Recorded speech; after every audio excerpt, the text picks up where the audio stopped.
My computer's going so slow tonight. This is an old piece of crap computer. All right, here we go.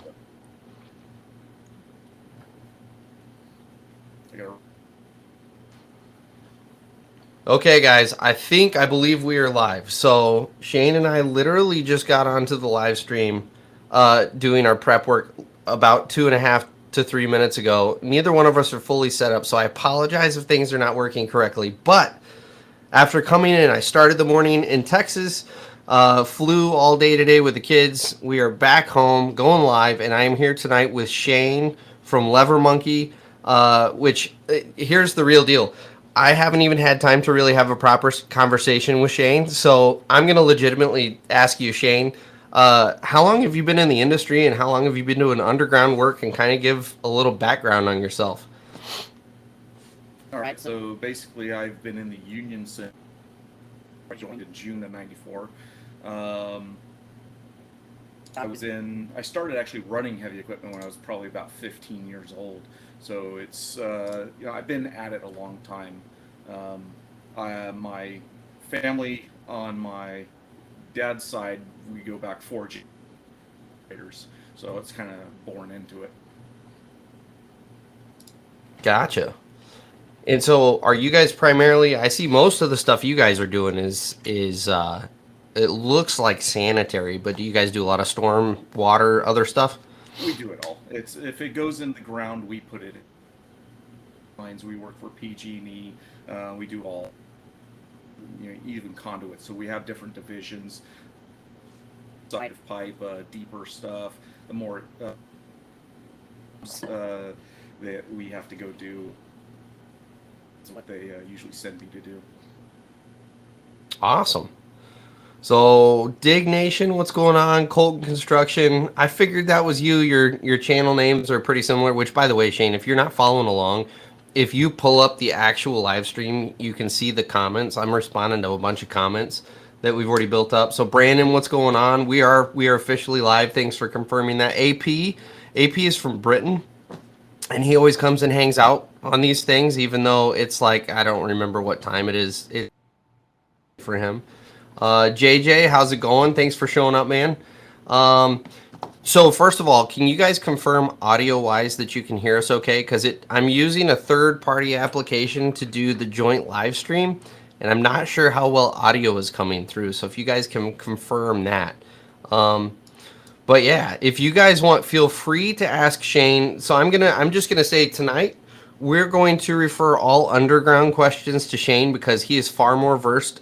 He's kind of a mainline hull operator anyway, whereas I was the loader man my whole career. So he's going to be way more educated on a lot of the underground stuff. So you guys feel free to like pick his brain tonight because that's part of the reason he's on here. Obviously, so we can hang out, but also so you guys can really pick his brain on what he does. AP, thanks for confirming. Yeah, so AP, it's already 12:30, so it's already past midnight. Good lord, Phil, what's happening? He's from Australia, so you're at like 7, 8 o'clock in the morning where you're at, I think. So it looks like Shane. Is there any way you could boost your audio volume a little bit? Your mic input. Probably. Okay, I no big deal. We'll see what we can get I away just with. talk a little louder. Fair enough. He'll just scream into the microphone, guys. So, um, oh, here you go. Brandon's firing right off. What's your opinion of JCB, Shane? He's gonna get me all riled right off the bat Actually, here. I me already haven't run a JCV. I've seen them. I opinion on them. Most everything I have is on the larger deer cats, cutmots, stuff like that. And then I see you in the Cabelcos, which that's a legit question that I have for you. Your comment the other day is you weren't the biggest fan of the Cabelco. Just out of curiosity, what are your thoughts on Cabelco overall? All right, so the experience are on the old 480s, the old 300, 400 series. Those I really did not like. Those were back in the 90s. So those, they had a lot of issues with overswing where you're swing a lot. Um, Yeah. and the pumps that they had set up on them was like H pump. I believe they still have a similar system where when you get into something hard, it'll kick into like a lower gear and pull. Well, that runs into a lot of problems when you're on something in hard ground. You coming in, and it kicks, and then now you're in the pipe. Gotcha. So Interesting. I didn't even know about that. the newer John Deere 350 that we have on the job site right now, it's probably around 2,000 hours or so. So it's a couple of years old. They bought it for what job was it? It was the Apple II campus that they got to work on that job for a little bit. Really cool. Awesome. That they did there. But that machine seems machines. It is a bit smooth.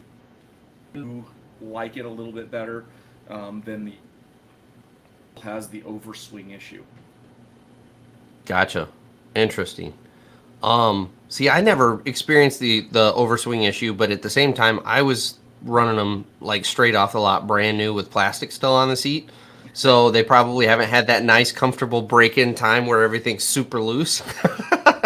So, well, and I came from running a Cat 350, 1996 Cat 350, which is about the same size as a John Deere 450 that I run right now, and then 2 swing motors on it. And this was a rock machine, narrow grousers, pads on it, and short for digging in rock. This thing stopped. Yeah, it was a beast. So I was real used. I ran that for 7 or 8 years. So that was just my rig. It went everywhere in the company. So when they started a new job, that where I dug. If I was in the street, that's what I dug with. Yeah. So at your current company, are you still in that situation where for the most part you get to have your machine kind of follow you job to job, or you bounce a fair amount? I bounce a fair amount. It's whatever machines are available. That. We have machines that sit and don't get used. Right now in the valley, we have machines that do sit in a yard, and so we get to select from whatever's available. If the machine I want is being used, I have to pick from what's remaining. Oh, that sucks. So is there like a pecking order, or is it literally just whatever's available at the yard? It's literally whatever is available. There's 1 or 2 guys that are similar to my within the company, and it also depends on the. If I'm on a big job, I will have priority machine I want off someone else's job and swap in. Nice. To them. So, and that just depends on the jobs. So I'm on a small job. I don't necessarily have priority on the big machines because basically they don't fit. If you watch the video that I put out yesterday, you'll see that I 225D. That's that job looked like it sucked. Up and down. Yeah.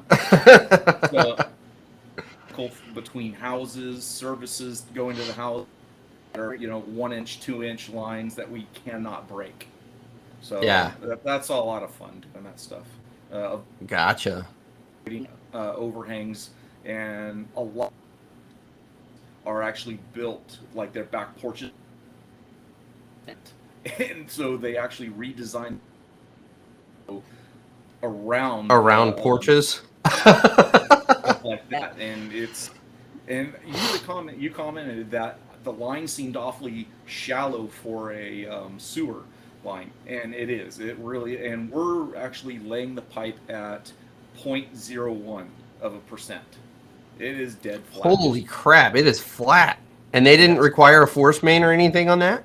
No, and it's all gravity. No joke. Yeah. Wow. We're upgrading from a 16 to a 27-inch, and it's a custom pipe because they don't had to order a 27-inch pipe. Wow. So for those of you in the chat who aren't familiar with the term I just used, a force main. So first of all, if you haven't, let's back up. I'm sorry. I'm so scatterbrained from starting this thing super late and kind of on the fly, but go follow Shane's channel. Shane, not Chain. If you want to throw a link in the comments there for everybody, his channel is Lever Monkey, and he does kind of like my vlog channel. He's got the over-the-shoulder camera going, but he does underground. He focuses all on underground, so it's a really educational channel if you're wanting to get into underground or if you've ever been curious about it. Because he does the same thing I do. He kind of talks about what he's doing. He walks you through what he's doing. I really like watching Shane's videos because he educates instead of just making you guess at what he's got going on. So that's what he does. Is his last video he's talking about. They are working in residential backyards, but they're running a sanitary sewer line. And to go to where I was just going with this whole statement, if you heard me use the term force main, what a force main is sewage can't always just gravity feed downhill. Eventually what happens is you either get too deep or you run into rock or some other obstruction where you have to go uphill or you have to go dead flat. Most of the time when even you approach dead flat, they require you to go to a force main, which means that your sanitary will run into a pump station, basically. It's just a giant concrete vault with a pump with a big trash pump in it, or a couple, because they always have backups. And you've got those trash pumps that pressurize the sanitary waste, and they generally are grinder pumps, so they're taking the solids, the liquids, all of it, and then they pressurize it and run it either flat or uphill over a distance. That's what a forced main is. And for him to say they're going at 0.1% and not required to have a forced main in there really surprises me, but that's kind of one of the interesting things to me about this industry is just the differences in techniques and regulations and what's required, what and where. So give me just a second, Shane. I'm going to catch up on the comments here because we're getting way behind. But Yeah, Ryan, we're going to come back to. I know it's hard to keep up on these. So Ryan, we will get an opinion on backhoes here in just a minute. Because I'm going to ask Shane, and I know that's going to take a minute. Let me catch up, and I'll ask him. So Colton's wire Cabelco blue in Europe and yellow here.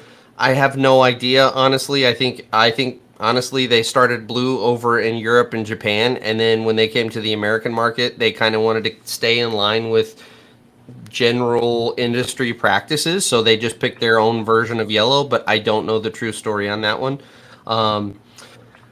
Ryan, so Shane is breaking up occasionally. So the reason you'll see that, and it's going to happen periodically tonight, is because I'm using a third-party service that's taking our two streams and merging them, and then it is shooting that over to YouTube where it is live streaming to you guys.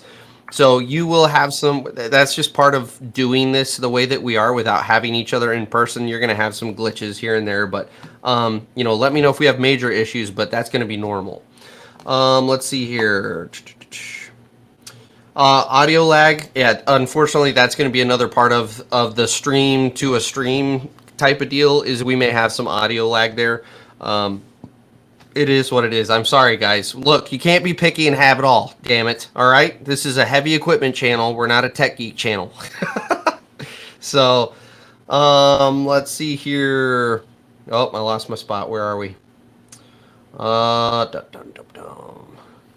Getting a little lag. North Carolina. Shane, does your company have TLBs? So do you guys use backhoes, Shane? And if so, I don't know if you watch enough streams to realize that I am not a personal fan of backhoes, and so we really rag on backhoes, especially because Frank from Diggin' OK, he comes on here occasionally and he talks a bunch of shit back. So we go back and forth about everybody hating on backhoes, and he loves backhoes. So what is your opinion on backhoes? their place, but not in the majority of cases anymore. What we do have smaller machines that can't go into. You get advantages with like the articulating boom being able to swing, whereas you can't really do that with a because of the outriggers. Unless you're putting an outrigger on the wall of a building or something like that. So they have their place, but I really don't use them anymore. Pretty much my exact opinion. There's a certain job, there's a certain contractor that the backhoe works great for, and for everybody else, it's not nearly as productive as other machines. You can't get as much done with it. So, let's see here. Nick, what's happening? So Nick Santa Maria is from Canada, which is hard to believe with Santa Maria being his last name, but he is Canadian. and he loves the girliest drink ever. Have you heard of Pink Whitney, Shane? No.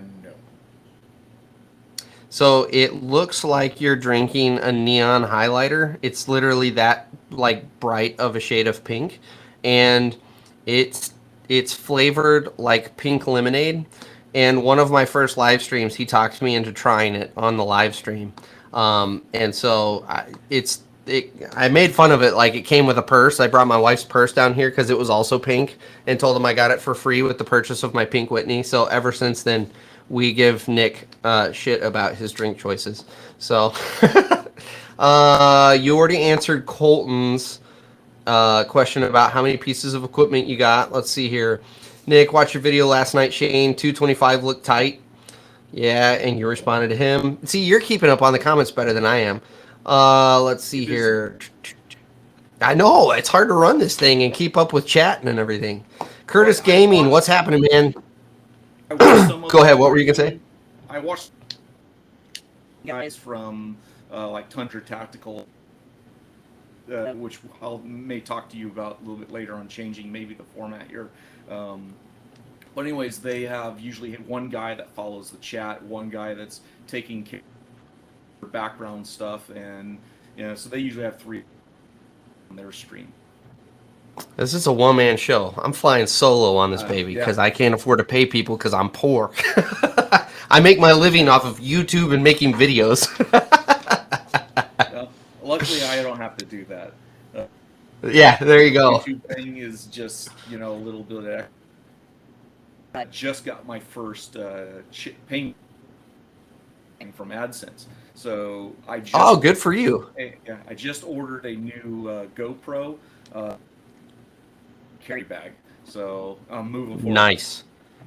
Yeah, moving up in the world. That's awesome. Now we get the. Are you going to do the dual cam? What's your plan with the second GoPro, Yeah, or is that giving you the outside view? I'm looking at probably giving a bucket cam, possibly. Nice. That'll be fun. Yeah. So I may do one camera up, one camera on me. I just try to get more of what's going on outside than what's inside. Yeah, that's awesome. Curtis Gaming, thanks for showing up again, man. Curtis is a regular. Just got all his equipment moved around. What opinion? Yeah, Nick, what opinion do you need on a backhoe? Let's see here. So Curtis, are you actively working? I guess, what time is it out your way? It's still, what, 4:45? So it's not even quitting time, I guess, out there on the West Coast. JJ Minis versus backhoes. Yeah, JJ, there's no competition. When it comes to minis and backhoes, minis will, in the right conditions, minis will outdig a backhoe all day long. And it doesn't have to be a big mini either. You can do like a little, I don't know, you could probably get into a 5-ton machine and easily keep up with a backhoe. And probably outdig the backhoe because of how far you can throw the material, how quick you can spin around to throw the material. You can throw it, behind you if you need to. You can't do that on a backhoe. There's all sorts of advantages. Not having to dink around with outriggers and moving yourself and re-leveling with the outriggers every time. Aaron, what's happening? Aaron's a regular as well. Ryan, can we get a brief history of how Shane got into the industry and how he got into being a mainline hoe operator? Which, by the way, Shane, with the live stream, because people trickle in and out, you'll probably tell this story like 3 or 4 times. Just fair warning. Well, one part that I didn't get mainline digger, it's just working your way up. I started with a small company that was in Brentwood, California, and I worked with them for 15 years as an apprentice with them. Started on the ground, great. Moved up to loader. I laid pipe, everything that needed to be done. I ran loader probably for 4 years for them. Learned really good on it, and we ran old IT-20 on it. So if you can imagine how big a nice. Yeah. Wet AB, you come up, shake your bucket, and the ass end comes up, and you just dive right in. You're shaking the bucket while you're on 2 wheels. But I got pretty good at that. I did used to run around and dive off the side of house pads with a pallet of clay pipe and be able to turn on two wheels. So I used to be really good at it. I wouldn't dare try that these days. Gotcha. Just take learning, AP, you work your way up. Pipe layer, you swinging in pipe, backfilling, and you're digging services. Then you work up to a digging position full time, and then you go to. Usually, you have to wait for a so guy to retire. well, I was about to ask. So your time, how long did you spend down in the hole throwing pipe? Uh, uh, Starting out as an apprentice, it was whenever they needed me. If they were shorthanded, the guy didn't show Yep. up, I'd be down. I'd jump off the rig and help. So Yeah. I'm not afraid of a shovel. So this is the kind of the point I try to make on my channel all the time. Would you give up any of your experience that you got down in the hole, either being on the shovel or slinging pipe? No, I wouldn't give any of that up. I mean, that Yeah. difference in an operator because from that point of view, when you're down in the hole and you have a loader hand dumping rock on top of pipe shovel, you go, okay, maybe I shouldn't shake it like. Yeah. Be with it. Yeah. That's just a point Instead of I try. hitting a wall. Go ahead. When you come in, you dump your rock and it hits the wall and hit the pipes against the other wall and not in the center of the ditch. So there's a lot of little tiny bits. You got to watch your laborers' hand signals and make sure that you can see the laborers, depending on which way you come into the ditch. Because if you're in a tight area, coming in with the laborer on the side that you versus coming in and blocking him with your bucket.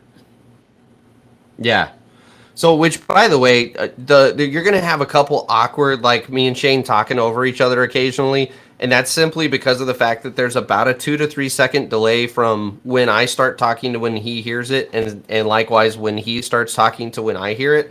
So there is going to be a little awkward stumbling back and forth. Just fair warning to everyone. It's not either one of us being an asshole to each other. So, let's see here.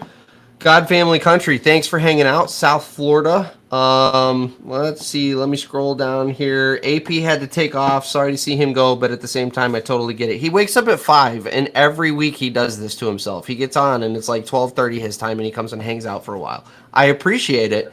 I would never show that sort of dedication to someone.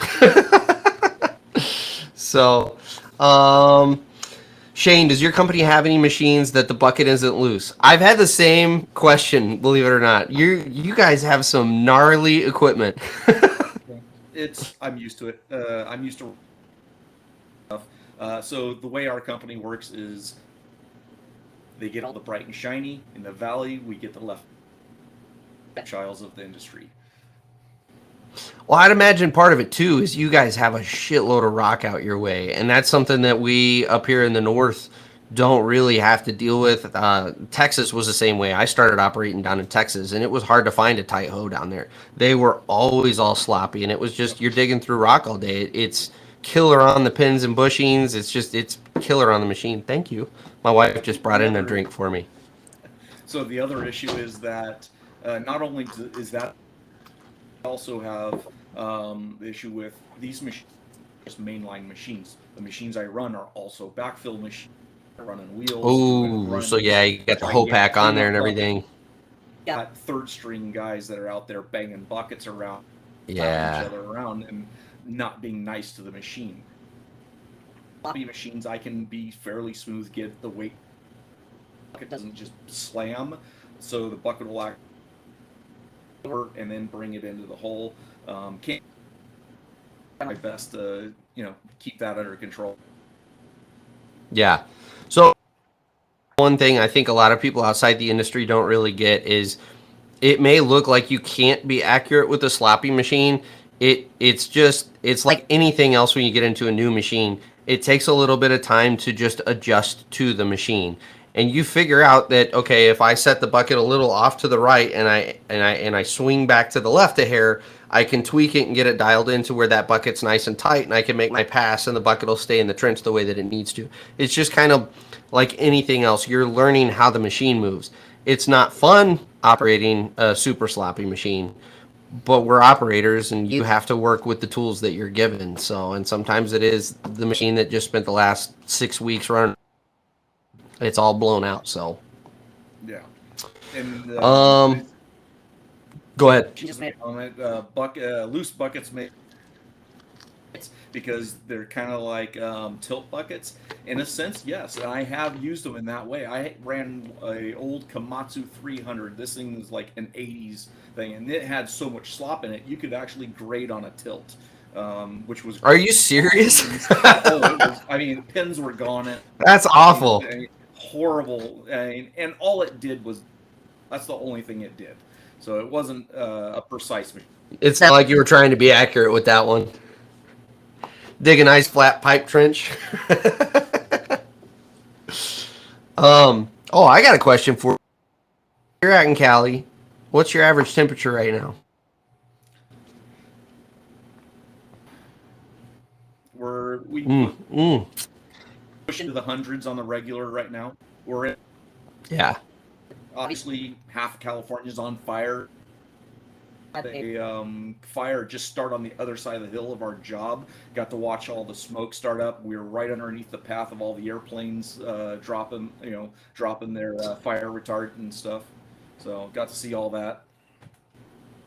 Yeah, that's a good time. Yeah, that's all similar to my experience in Texas. We did have some wildfires break out, but I mean just the super hot temperatures, the totally dry conditions. You got water wagons running all over the place to try to keep the dust at least somewhat controlled. And I know you guys out there in Cali are way tighter on your dust restrictions than we ever were in Texas.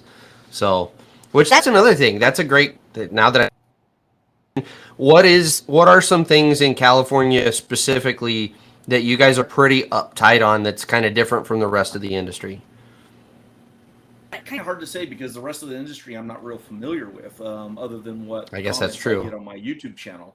So our dust control, I've been on jobs where we've had zero restriction on dust. We worked next to a children's hospital in and it was zero dust. So we were constantly. I mean, it was basically that sprinklers running and all this constant mud, horrible conditions to work in, but that's what we had to do. So, but yeah, dust is a major issue. Some of the areas we work in, we actually have asbestos and other hazard in the ground. Really? Yep. What kind of materials? Well, like the asbestos, we were had lead in the ground, real fine No powdery lead. joke. Yeah, it's California is pretty messed up for as beautiful of a place it is.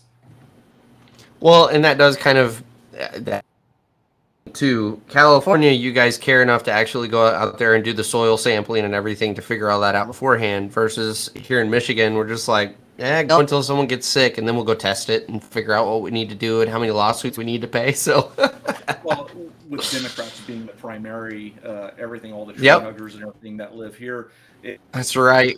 the regulations are just way overkill. Hard Yeah, for us to actually make money on some of these jobs. yeah, Margins like 5 to 8%.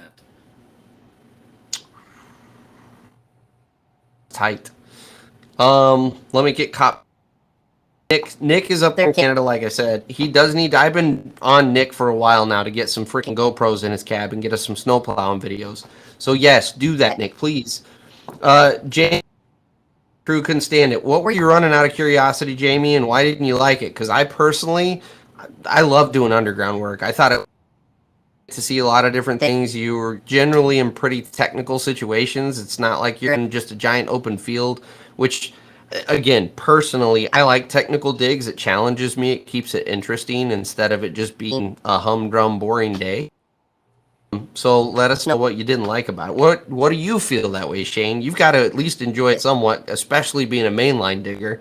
Like your whole experience is nothing but technical digs. Yeah, I think I've had a couple of really fun ones. My on my page as the intro video was the 54-foot deep did in Elk Grove about 3 years ago. We had a John Deere 870G. Had SciTech come out. They put a GPS system on the machine. That GPS layout of a CAD job, and I just dug based off that. A profile picture of the job. I had a picture profile of the bucket, and it moved with. What I had to do was just put the bucket on that profile and just dig. No One joke. of my favorite jobs, yeah. So here's a question I have for you. Excuse me. I'm sorry. Since coming back from, these are driving me nuts. So you're just gonna have to bear clearing my throat all the time. But when it comes to way, you guys have super dry conditions, super rocky conditions. Have engineers telling you what you need to bench at and what it needs to look like, or is that something that you as an operator are doing on the fly generally? No, it's all directed. It's pre. We do get engineered letters because a lot of people, especially back east, that hey, your ditches are way too narrow. These are narrower than what the OSHA regulation. We get what's called an engineered letter for a in certain materials because out here our materials are very. We're at like a B plus to an A a lot of the time. There are other materials where we're in a B type material, but we're still allowed to go to a 3/4 to 1 with that engineering letter. So that's another good question. Would you mind walking everybody through outline of different material types and what, because that's something I haven't talked about yet on my channel. Make a video on. So I've got Ruin it. I've got the Cal OSHA book and all the pages of it because Cal OSHA is than OSHA for the rest of the country. We have a little bit different stuff. It is the same. We do have a couple, like a 4-foot vertical, then a 4-foot wide, and then benches. But for us, the quicker way to dig, because we use V buckets, as I call them, and it just a V bucket, just a straight wall down to a 2-foot to 4-foot vertical is what we're allowed. Gotcha. So Colton asked, what kind of cat excavator you got in the background? Oh, that looks like a 345 or so. It might be a 365. Oh, okay. Yeah, 365. That's what it is. Gotcha. I know it's definitely one of the old series. Got ass on the back of it with all the emission shit in. Yeah. We've got another company that works around us. They just bought 390s, and so they're crap! What? Yeah, they basically bought every job in the valley that has to do with housing, underbid everybody, and so they're just running their guys. Today they run their guys into the ground, and they've was it mid-year last year, he claims against them with the union. So guys ragged. Sometimes they don't pay them. Sometimes they're skipping out on paying their vacation pays, things like that. They'll even bail on the leases for the equipment and at the end of the year. But they make money. I mean, that they make money. They did it to as long as they get Deere refuses. Correct. Yeah, as long as they can stay in business and put money in their pockets and buy the boat, whatever else. Yeah. So, where did I find it? Buckets tied in, our excavator's the same thing. So the way you do that, it's a process called line boring. So you have on a piece of equipment, case back ones that I know in the industry that actually have replaceable bushings, pop out and put a new set of bushings, set of pins, and you have basically a factory tight connect. That will also, if I remember right from when I was selling equipment, to totally rebush the back end, you're looking like right around $12,000. alternative to that is what's called line boring, and that's what pretty much industry you're going to be stuck doing. So what they do is they have a that mounts to the physically side of, let's call it your bucket pen. so they weld it to the, And it is absolutely one to the stick. and then it has an auto Goes in there and welds a bead around inside of the area it goes into. and then they flip the tool onto it over to a mill, and then they mill it back the 5 dimension of whatever the clearance. It's Super expensive. So Well, again, for example, if you were to completely reline bore, you're probably looking at anywhere from 20 to 30,000 do the same job. It is a super, excuse me, time-consuming process. It just takes an hour to let that machine do its thing. switch tool, And depending on how much you're having to clean out or how put back in, it may take 2 or 3 passes, or you can actually go in and mill it. So But it's expensive, but it's basically the only take the slop out of a really, worn out machine. Let's see here. I'm getting a lot of. Am I really? Man, that's a bummer. So this is a total experiment. You sound like. Yeah, so this is totally streaming software to stream to you. And tonight it is what it is. We make have to it for doing this because I would like to do more of these like live streams at some point. So this if this isn't really working. So see here, John Deere excavators are made up the road from property. So they're in the Carolina, North Carolina. Shane, would you rather do utilities? Where you just moved dirt? I had the option of going either early on when I was apprenticeship. They asked me, what do you want to do? I told them I wanted to do underground, so that's where they left me. But I do have quite a bit of experience in dirt moving. I work with a few different companies doing that. All right, I hate to put you on the spot, but I just thought of something. Files transferring upstairs on my other computer. So I'm take over the live stream, ladies and gentlemen, for about 30. There's a pause, whatever is going on the computer. I'll be right.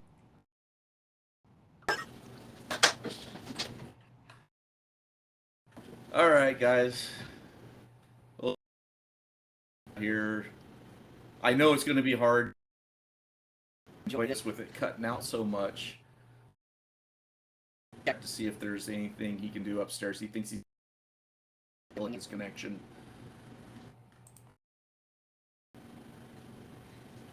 Hello, William. Welcome to the stream.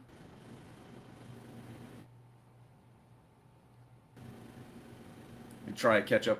Try and get some of these questions. Just drop. Yeah. Okay. A bunch of you guys talking about that. So, if you guys go check out my stream or channel and go subscribe over there while you're.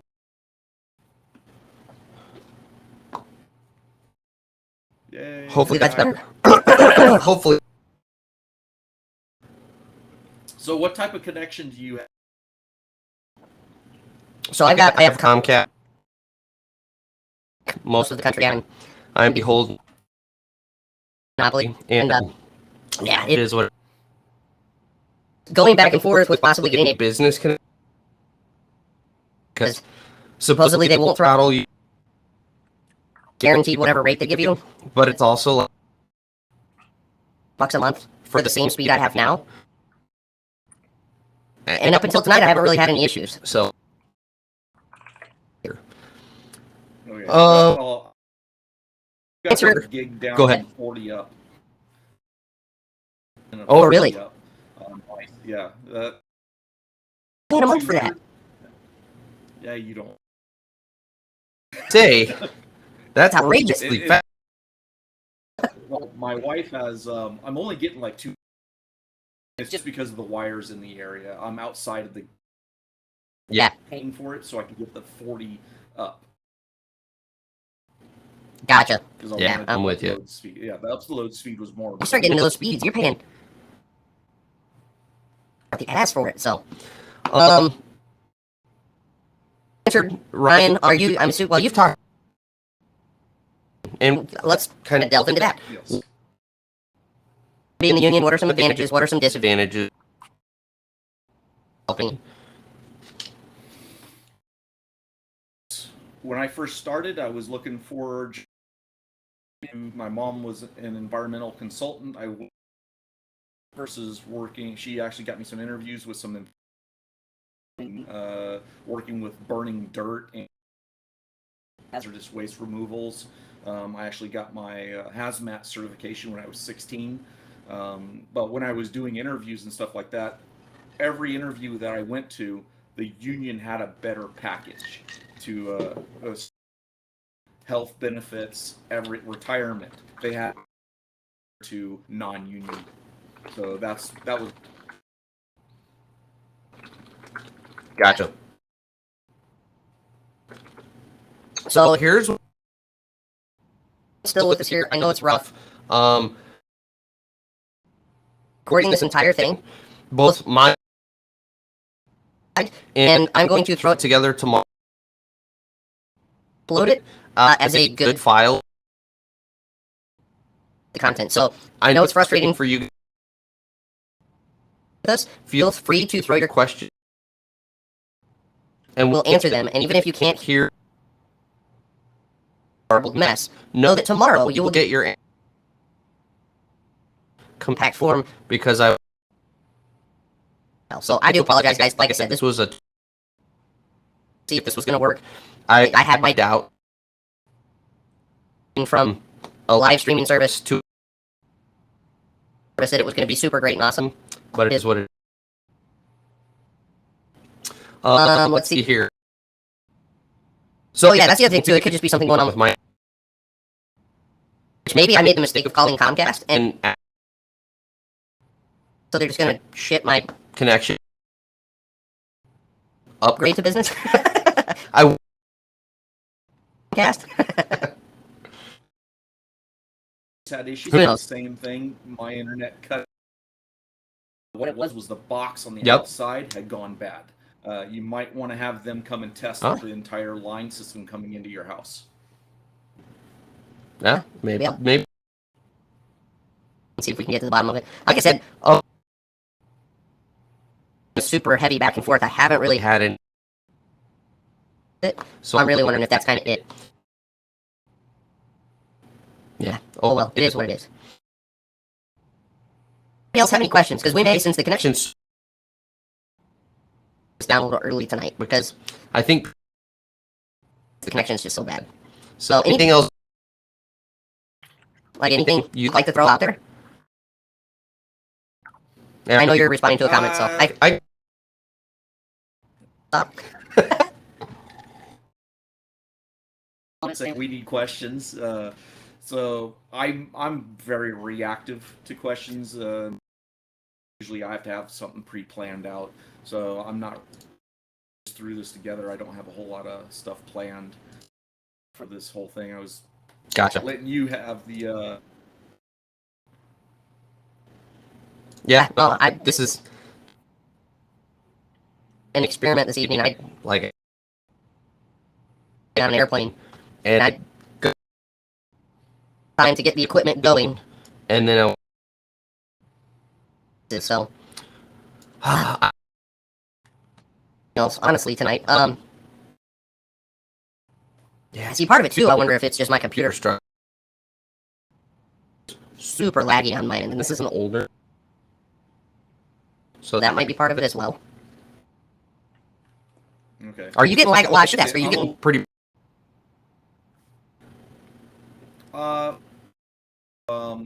I hear you fine, but it goes digital every once in a while, and that's probably you're losing them on sound and stuff like that. That's the big thing, is they're losing you. I'm watching the stream on my side here, and it's pretty jittery, but over on the stream side, On your end, Yeah. it's pretty clear. Yeah, we're pretty clear. huh? That's interesting. Yeah, I'm gonna have. In theory, my internet connection should Shouldn't make what's going on to YouTube, because it should be going through through services or their server with their connection over to YouTube. So in theory, no. So Well, here's a good question. JJ, Years old, too late to get into the industry. That one. It's never the industry. It's never too late. Operators, if you can manage to take care of you, not destroy your back, like in your seat up properly and not be ramming your head into the ground, you can have guys that I've seen running until I It is never too old. I talked to a guy the other day that was 36. 36. Absolutely not. Now, One of the disadvantages, qualify for your pension, you know, because you won't have enough time overall in the industry industry, and fully get vested 100%, but enough to completely steer you away from the the industry, still a lot of money to be made. There's a a lot lot of of opportunities are going to continue to increase over time because because operators and other skilled trades. So, sit back on that. It's not too late at all. get in.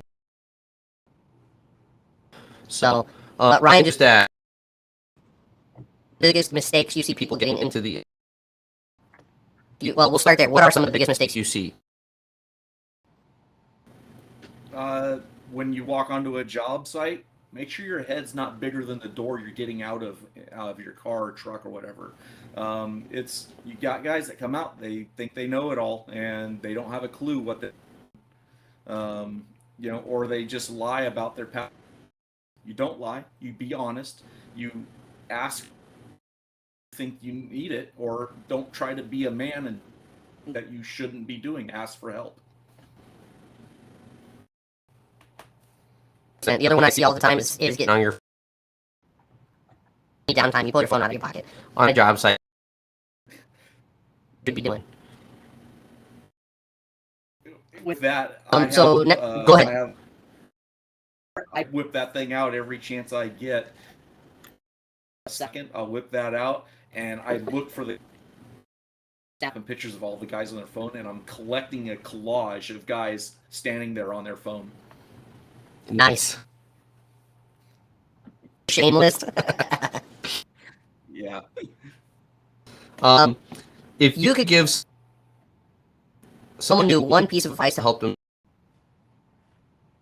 I bet your answer is going to be similar to mine.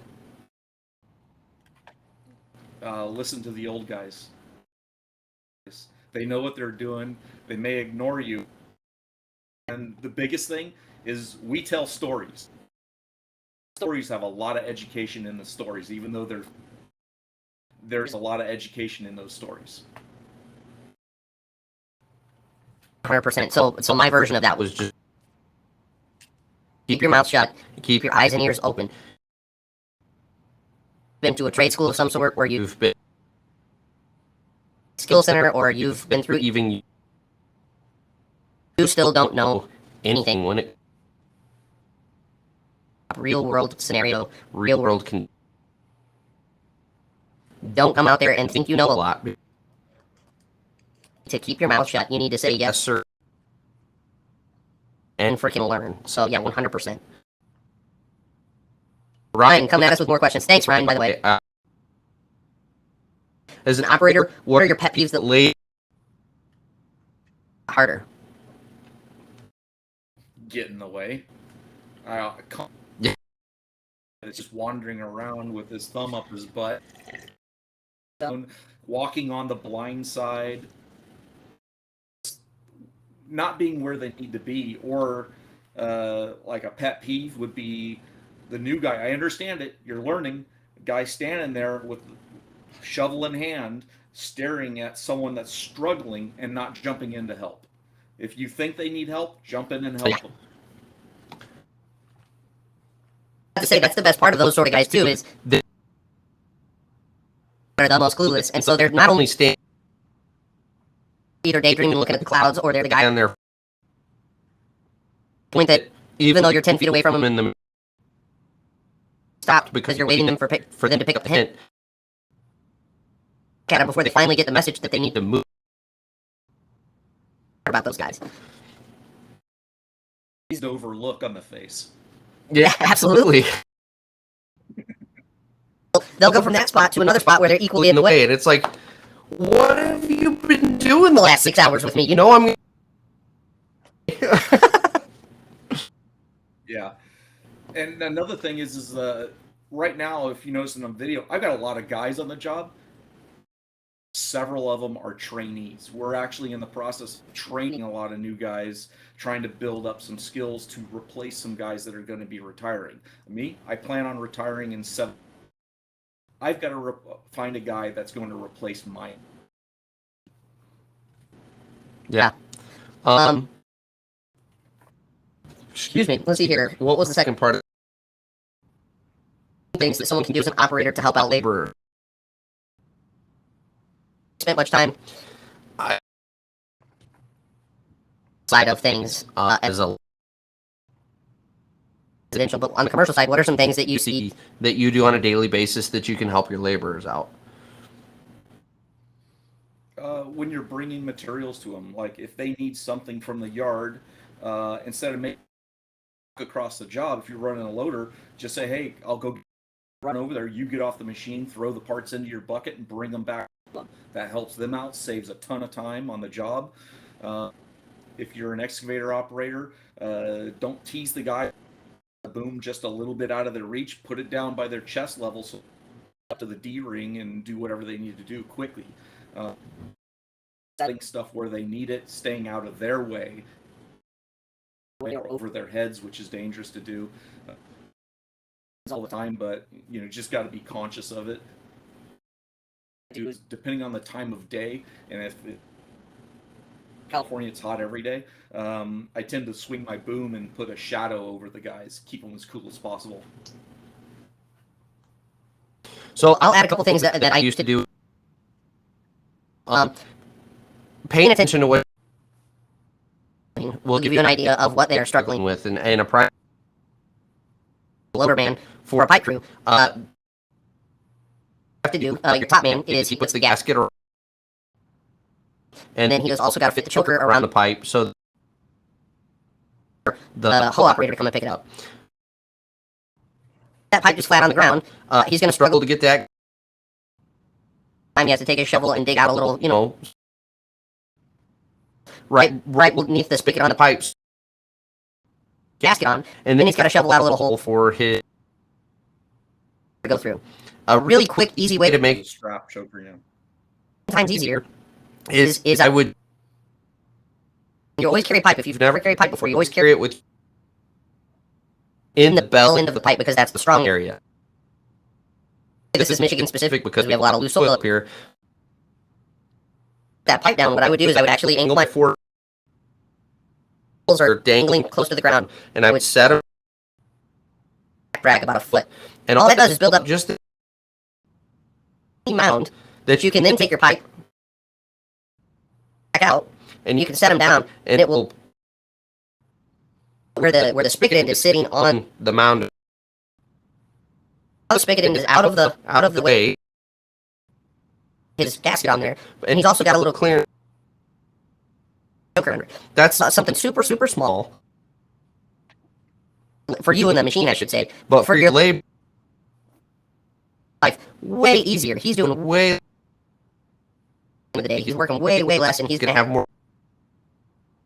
quicker on getting that pipe hooked up to the excavator because he hasn't been shoveling to get a choker around the pipe. Big one. The other one is, and this is probably is listen to the laborer when he's giving you hand.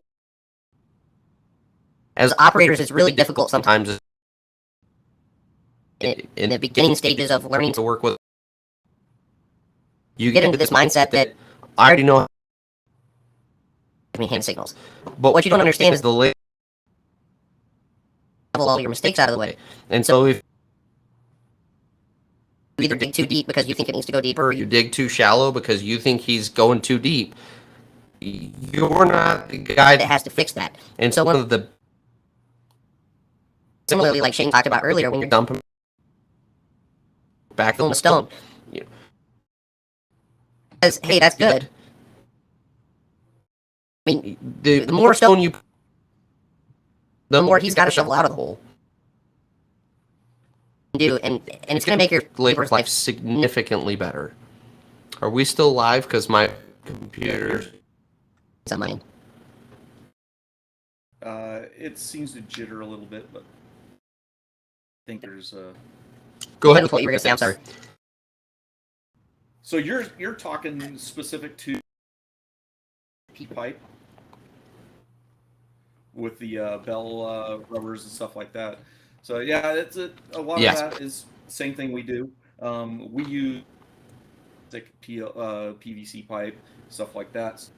We do the same thing. When I dig benches and on the side that everybody's working, I usually leave mound, a ridge mound that they can set the pipe on and do the same.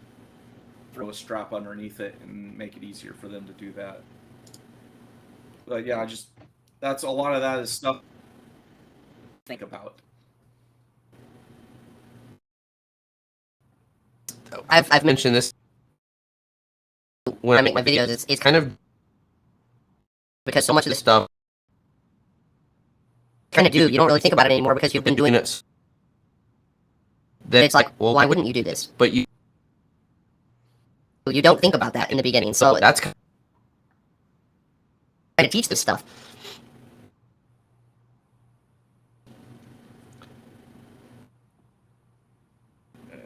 JJ. So let's see here. Oh, what's that? Had some lag. What did you just say? Oh, I was thinking JJ. Or about people bragging. So yeah, there are people that love to brag, and the best and it's been on every job site. If there's one industry, the guys who come out and talk loud, they are generally the ones that are gone by. Like they don't have the skills to back it up. And that to be true as well. Oh yeah, I've had guys that show up that said they're the best operator and that they worked for all these other companies, ran all these machines. It says, well, as an apprentice, they're allow you to run all the machines so you can get experience. They're letting you do it because you're good. And then Right. He brags about all the machines he's run, and specifically, we had one guy.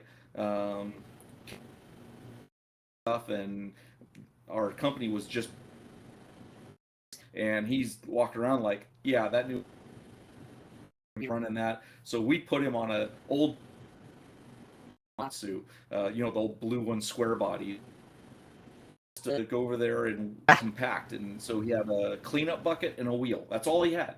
He could not, and we laid the wheel on its side to see if he could stand it up and hook onto it. He couldn't do that. Like, yeah, you're not going to be able to work out here, bud. And so many machines is because they kept kicking them off of them, and they just had.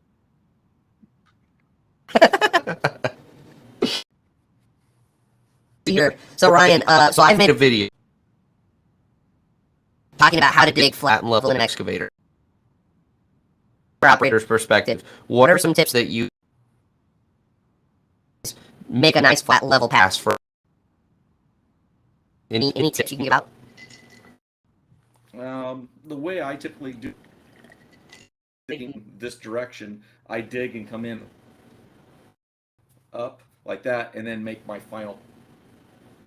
And if I've got a good grade setter, I'll usually talk to him before the job. And typically, if he stands far enough back, about 10 feet from where I'm digging, he can, if he's got the eye for grade, he can look down the ditch, pick a rock off the side of the just throw the rock right where it starts to curve up, and I can pick that grade up and just keep following it until I get to where, and then he'll just come through when he thinks it's done doing that. He'll say like that, and I'll make my final pass. Then he'll and give me the go sign.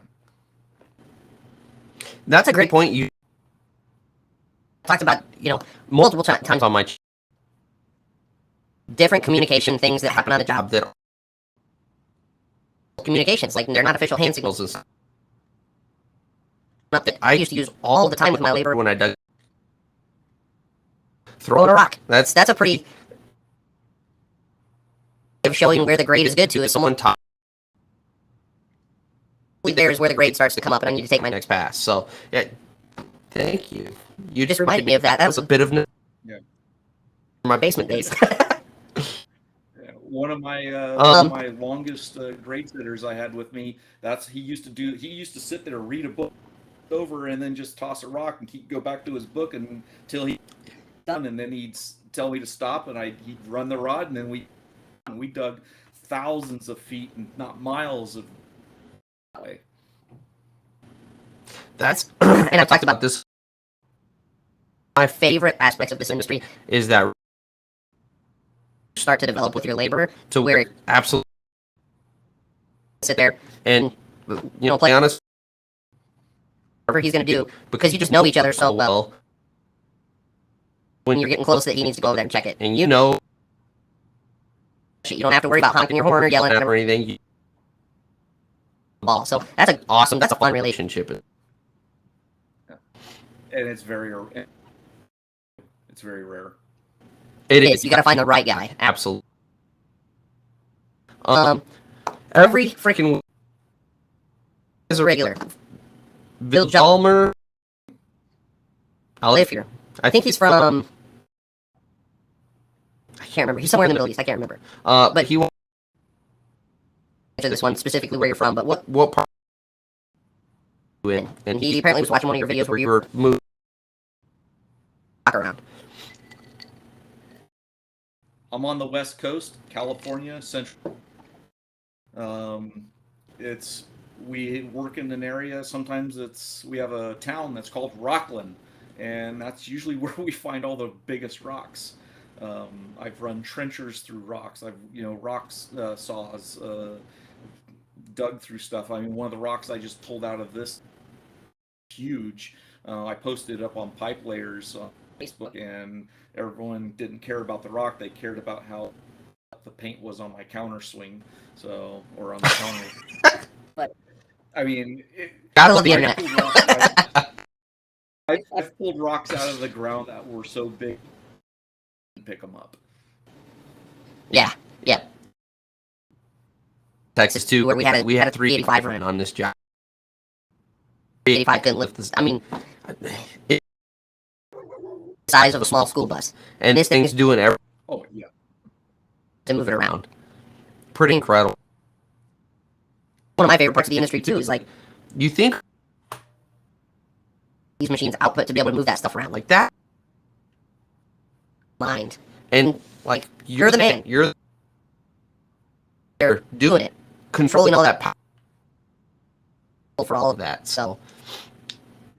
And the other part of that responsibility is not destroying the machine with its own power. Yes, 100%. Or killing somebody in the process. Hey, what's your favorite machine to date that you've run? Cat 385. Got to run 6 because we were in hard pan and rock, and it wasn't a long reach, but it had the longer stick on it. It had 50 the longer stick, yep. Yeah, so it had 53 feet of reach. Set when I was digging storm drain, it was 5 feet. We were about 6-7 feet deep, but I sets, and there was 4 guys rocking, chasing me, and they would get up to the back, slap that bucket down, pull grade, and they'd go, "Damn it!" That was my first experience in.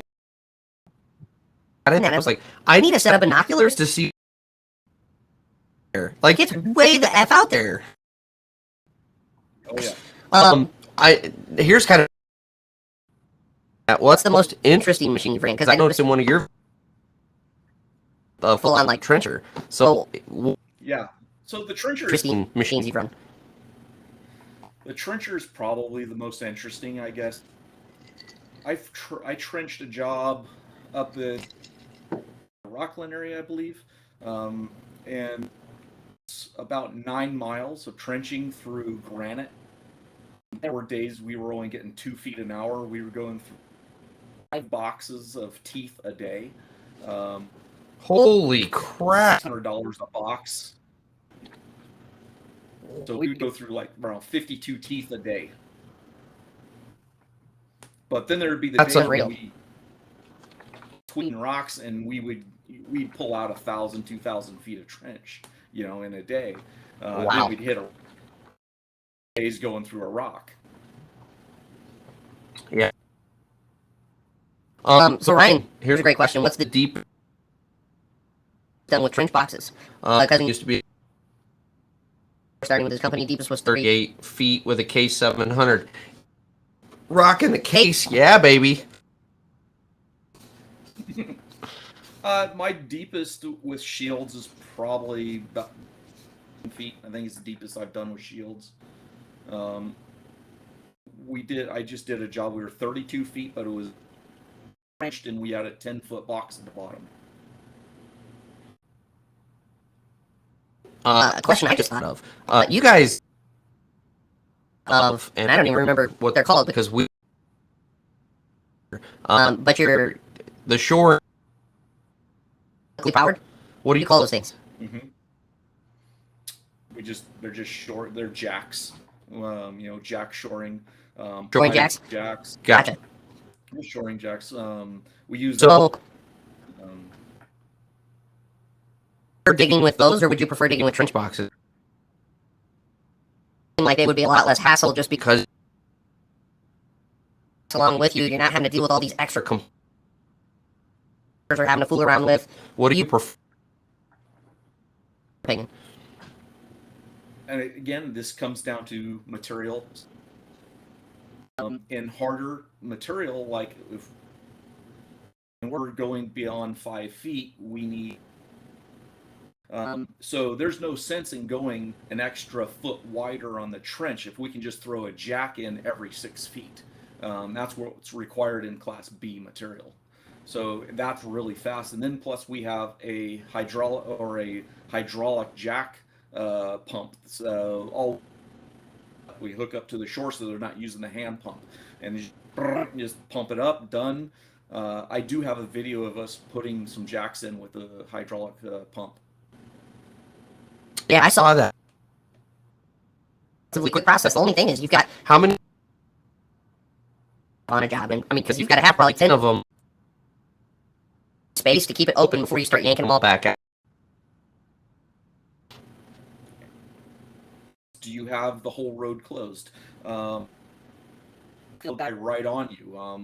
Are the valves fine? If you're doing sewer PVC pipe, it's pretty simple because you can just run 5 jacks and your backfill guy is right on you. So every time they pull a jack, he's dumping backfill, and then they just pull that jack, move it forward, and then drop it in where I'm at.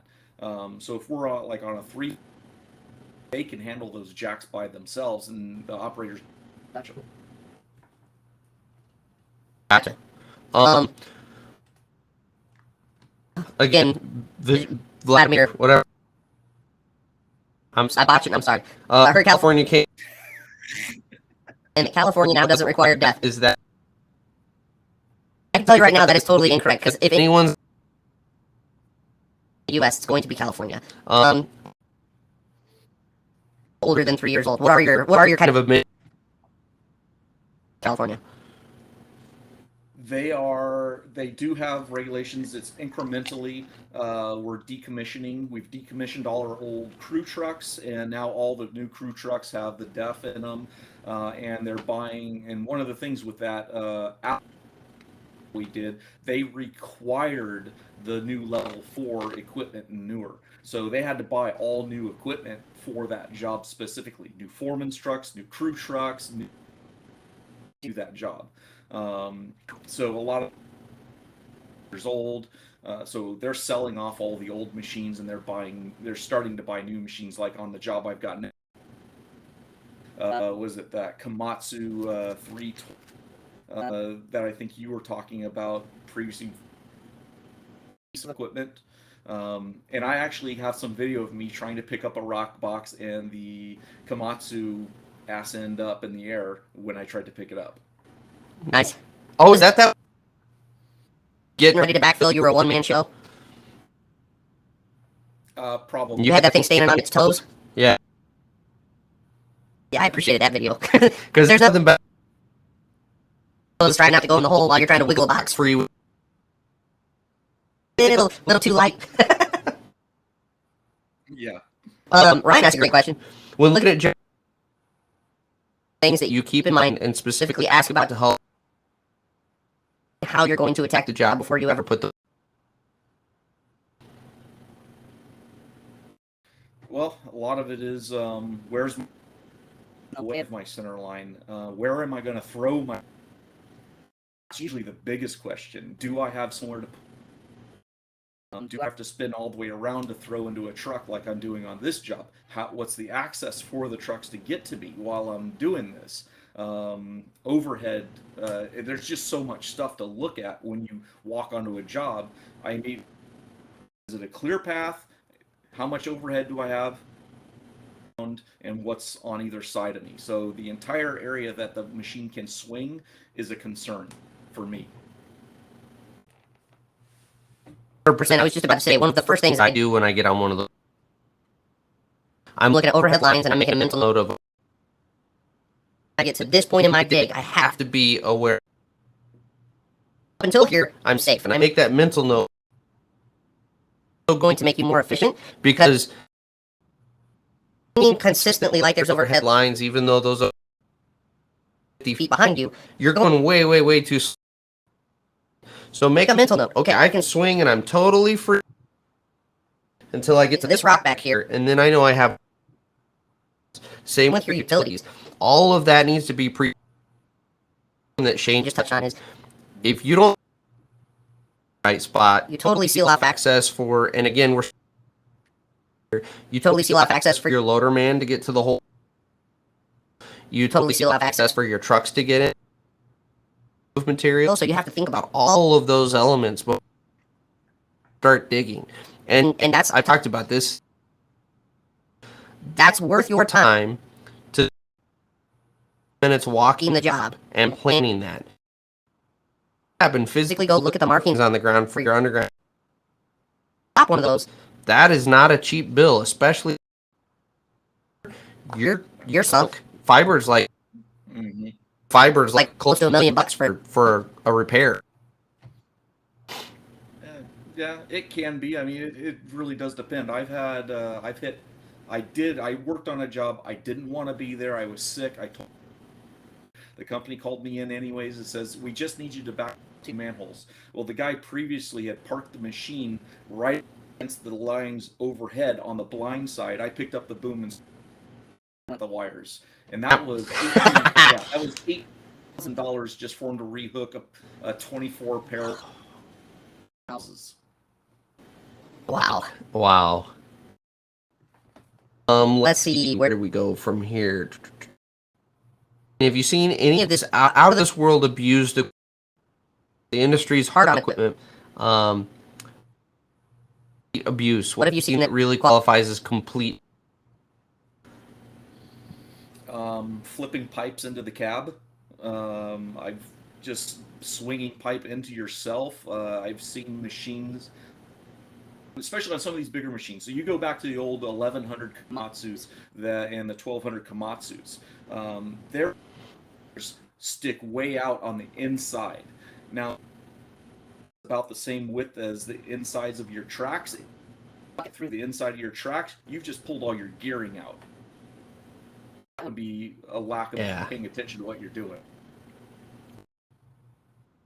What's the biggest screw up that someone make? Whether it be rolling over, just destroying, lazy or incompetent. I've seen multiple rollovers. I've seen the worst one I saw was, and this was, God, back in '97. I was working for Ford Construction in Niles Canyon in the Bay Area. We were turning an old quarry, a recreational park. The scrapers that were being used, 37s, push pulls, they were working in tandem, and two guys went out along one of these cut in a new cut. The dozer had not pushed the edge off vertical yet, and mind you, they're probably lake water that they had been draining. 20 feet of the bank fell off.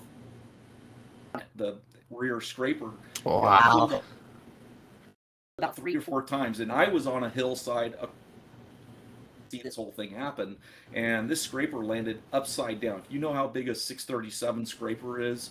There was only about 6 inches of the tire sticking out of the water, so the machine landed upside down in the water. The so did the operator make it out? Operator popped out of the water. There was a mechanic that hated operators working on a J stand for just there, and he dove into the water. It was the only reason that guy jumped into the water wasn't to save your if you shut the machine off before you hit the water. That was a running joke. But he popped out of the water. All he remembers is popping his seatbelt and popping out of the water. Now, this is a fully enclosed cab. He doesn't know how he got out.